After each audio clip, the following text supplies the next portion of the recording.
All right, welcome to Monday's edition of the Carl Jackson Show podcast. We're going to talk about a real hero, that is the missing Texas National Guard, Bishop Evans, compared to these fake heroes that the left and Disney is trying to slam down our throats. That's coming up next on this edition of the Carl Jackson Show podcast.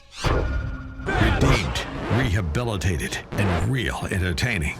This is the Carl Jackson Podcast. Welcome to Monday's edition of the Carl Jackson Show podcast. First off, I just want to pay my respects and give honor to Bishop Evans. Bishop Evans is the missing Texas National Guard specialist who is presumed dead after more than likely drowning. It's yet to be confirmed because his body has not been found. But it's presumed that he drowned on Friday. And so now the mission to find him is basically, or isn't basically, it is a recovery mission. And I want to talk about this a little bit because in the United States today, I don't believe that we understand what a true hero is anymore. And I shouldn't say we, because I think those of us that are patriots, that are either on the right, conservative, I would even say some liberals, some Democrats still understand what it means to be a hero. The far left, the radical left, leftists in general don't. And so I want to draw a clear chasm, make a clear distinction between what a hero is and what a hero is not. I want to talk to you about Disney, still the revolt in Disney, because that's still big news. Bob Chapek, the CEO, misread the tea leaves, if you will. Also, again, this MSNBC analyst claims that Jesus Christ would be a groomer if alive today. So these are people that are trying to make the people on the fringe left heroes, and they're not heroes. I'm sorry. If you believe that you're a man instead of instead of a woman, or if you're a woman instead of a man, the way that God designed you, that doesn't make you a hero. That makes you mentally ill. I'm sorry. If you are a lesbian or gay, just like I'm heterosexual, that who you sleep with does not make you a hero. So let's clearly define what a hero is and what a hero is not. I'm tired of the left going around pretending and acting like just because you defy, or just because you disavow traditional values, or you hate them, or disdain traditional values, that makes you a hero. That doesn't make you a hero. That makes you a moron. Traditional values are what's needed in order for society, civil society, to thrive. Families are extremely important, not just for holding together the family, but family is extremely important for building society. If it were just lesbians and gays in a society, how would we reproduce? This is common sense stuff. And I'm a little frustrated with it because, and then we get this situation with Bishop Evans, who's a real hero, and people can't decide, or people can't discern who's the hero and who isn't. Well, Bishop Evans is a real hero. The Disney woke left, these fascist corporatists, and the radical left that have, in my opinion, just overtaken the lesbian and gay community, and that, I think that's why they're adding all of the extra letters, because they want to try to encompass as many people as possible into their victim class of people. These are not heroes whatsoever. And I noticed this, honestly, I've been talking about this for nearly 10 years. When the left started experimenting with transgenderism in the military, they started talking about it. It's as if they were floating trial balloons. They were doing this even under the Obama administration. And I can remember talking about way back when, where they some lady baked some cookies, like some gay cookies, transgender. I know it sounds crazy. There was a story with cookies and G.I. Joe back in the day. I don't remember the details. It's been nearly a decade since I talked about it. But whatever that story entailed, I remember there being G.I. Joe and some type of gay cookies or something. Anyway, listen, that's what the story read from what I remember, to the best of my ability. And I remember saying then, what the left is trying to do is to distort heroes, and they're trying to create new heroes that aren't heroes. So let me give you the story of Bishop Greg I'm sorry, Bishop Evans of Bishop Evans. Bishop Evans, again, the Texas National Guardsman that is presumed dead after jumping into the Rio Grande to save illegal immigrants that should not be crossing the border, crossing the border anyway, crossing the border illegally. He risked his life. He ends his life most likely to save illegal aliens. Now, listen. I respect life, period. But I want to know where BLM Inc. is. Where the hell is BLM Inc.? A black man has been killed by or because of a white man's policies, Joe Biden in the White House. Where is BLM Inc. on this? It doesn't matter, because BLM, they're not heroes either. They're a bunch of fakes. They're a bunch of phonies. They have profited off the backs of black victims when it comes to crime. That's why they made their money. They move into these rich areas. They get as far away from black people as possible. And then they got the nerve to call black conservative sellouts and all this. I mean, just a bunch of fake and phony hypocrites. That's who these people are. But let's talk about the real hero, Bishop Evans. He was honored by Governor Greg Abbott. Again, Bishop Evans, the Texas National Guard specialist, he was honored on Sunday. Again, he likely drowned on Friday when he jumped into the Rio Grande to save lives. And then Evans was honored as a hero for risking his life for the Lone Star State and for the United States of America. Here's a quote from Governor Greg Abbott.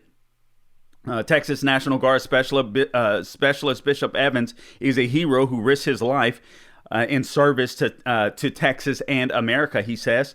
Law enforcement and rescue teams continue a relentless search for him. Join us in prayer for a successful recovery. This was as of yesterday.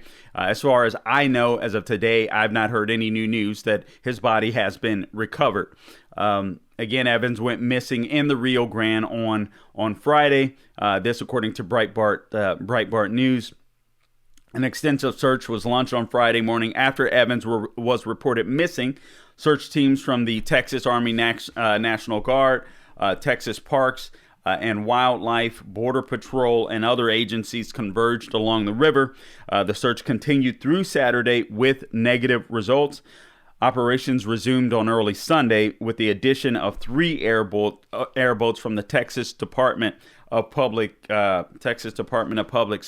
Safety, and then the Texas Rangers. The Texas Rangers, I didn't know this, is a division of the Texas Highway Patrol, and they are currently investigating the circumstances that are surrounding the soldier's disappearance, Bishop Evans' disappearance. So I want you guys, because this gets me mad as hell to read, but I got to read it. Initial information has led them to believe that 2 of the illegal migrants, is what I'm calling them, 2 of the illegal migrants struggling in the current were involved in illicit transnational narcotics trafficking. This according to a statement issued by the Texas Military Department. So it's quite possible that Bishop Evans ended his life for drug traffickers that were ending people's lives. And that pisses me off. That pisses me off. I'm not even going to sit here and pretend or lie to you. I love Bishop Evans' heart. He had no idea. He had no way of knowing this. And He's bound by service, duty, country, by honor, all of these things that make a hero a hero. He had no way of knowing this. But here he is. This talks about the greatness of America. A young 22-year-old man, good-looking young man, ends his life to save the lives of others. And if they are, in fact, trafficking narcotics, their lives weren't worth saving. And frankly, he should have never been put in this position in the first place. And he wouldn't have been if the Biden administration wouldn't be keeping our borders open. Though not yet conclusive, according to Breitbart, Evans is believed to have drowned while rescuing migrants attempting to cross the sometimes deadly river. Thoughts and prayers poured out all over social media with people honoring him as a hero. Former presidential candidate and Hawaii Congressman Tulsi Gabbard said the incident highlights the danger of an open borders policy. She's absolutely right. There were plenty of other people tweeting about this. I will be doing the same, as a matter of fact. But that's what a real hero is. This is a guy that risked his life, bound by duty, honor, country, and just, absolute selflessness. Risked his life to save the lives of others, and perhaps lives that didn't deserve to be saved, in my opinion. I'm sorry, you're pushing drugs, you're killing other people. Just so sick of this crap. So sick of this crap. I'm willing to give people the benefit of the doubt when they're United States citizens. You're innocent until proven guilty, but you're illegal aliens coming into our country illegally. One of our heroes ends his life to save yours while you're trying to traffic drugs into our country. Screw you. It just makes me so bothered. All right, now let me go on to these fake woke people that exist in the left-wing media, and also what's happening at Disney. Just a few more details that I want to share. So an MSNBC analyst, this hat tip Fox News, an MSNBC analyst claims that Jesus Christ would be called a groomer if alive today. MSNBC analyst Matthew Dowd claimed Wednesday that if Jesus Christ were still on earth today, he would be called, quote, a groomer, woke, and a socialist. This according to Matthew Dowd at MSNBC, the former advisor to the 2004 Bush-Cheney. Man, this is so frustrating because I really loved George W. Bush. But obviously, as time goes on and you look back at history, more than some of you, I'm sure, I appreciate some of the things that he did on the War of Terror, but I look at the Patriot Act and all of these things that are being used to spy against America, a total debacle. We should have went in there, wherever the threat was, kicked booty, killed as many people as possible, bombed the crap out of the areas that we needed to, and we should have gotten out of there. To sit there for 20 years, I'm sorry, as troops died, I'm just frustrated. I'm so frustrated. So the former advisor to the 2004 Bush-Cheney campaign, who recently ran for lieutenant governor of Texas as a Democrat, of course he did. That's it. That's another thing. Stop surrounding Republicans. Please stop surrounding yourself by liberals, people that are pretending to be Republicans that are really Democrats. We don't live in a country.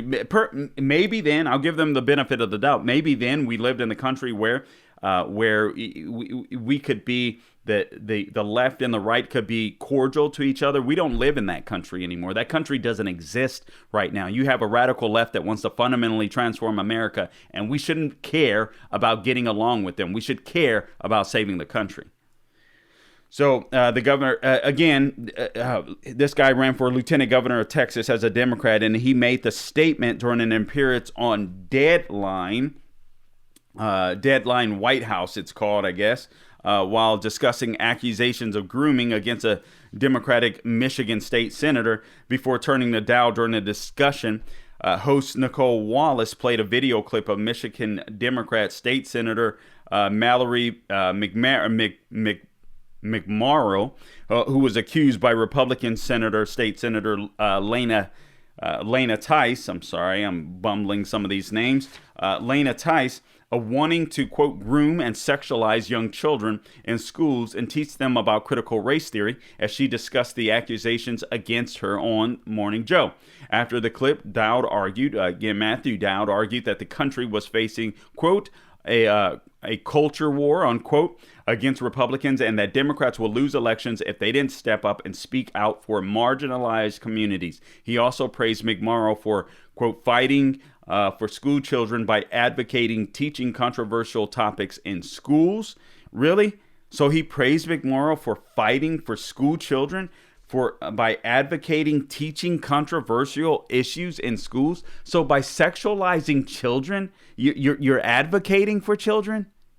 By teaching children that they're either oppressed or oppressors, you're advocating for children? These people shouldn't be in charge of anything. I'm not sure these people are as mature as the children they're talking about. This is outstanding. This is outrageous. Wallace then turned the discussion of faith, citing McMorrow and claiming that some were using the perversion of faith, as if these people worry about faith. They're talking about sexualizing children and reimposing or resegregating Americans. And they're talking about God. They're talking about faith. These people have no moral authority to talk about the perversion of faith. None whatsoever. Who is this from? All right, Wallace then turned the discussion of faith, citing McMorrow in claiming that some were using the perversion of faith as a political cudgel in debates over policies affecting children. This is something that I've tried to talk about, being a Christian, having grown up Catholic, having being an altar boy, and all of that, how the faith has been captured by a small segment of our society who have tried to define it in a way that Jesus had never defined it, and actually the opposite way of Jesus. This, according to Dowd. Honestly, this guy is a spiritual moron.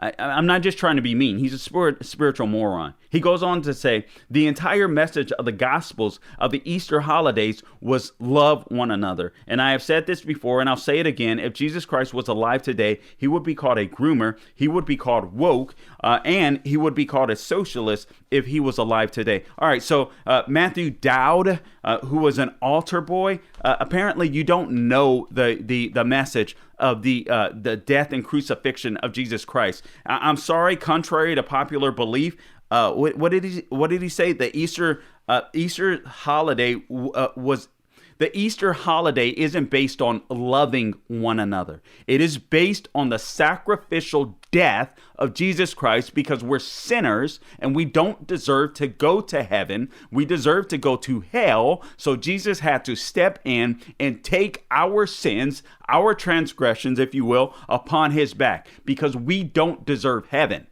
That is great love. Atoning for our sin. It has nothing to do with the love for one another. It is the love of Jesus Christ. And this is the problem, because this is a huge problem. Left-wingers spread this nonsense on TV, just morally bankrupt people that don't know what the heck they're talking about when they're talking about the Bible. And then the people that do listen to them take in this information. Oh yeah, he's right. Completely wrong. He says if he was speaking the message he spoke in the Gospels today about treating everybody with dignity, Jesus Christ hung around with prostitutes and tax collectors. He was nailed to a cross because he spoke on behalf of the most marginalized people in the Middle East, he says. All right.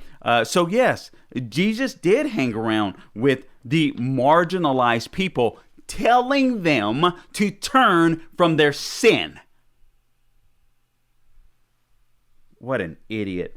Dowd lamented the idea that some people were trying to capture Christianity and corrupt, like Dowd himself, and corrupt its message. He then called on people of all religions or none to push the message that love conquers hate. Right. So I love the children. You hate children not being sexualized. So you're right.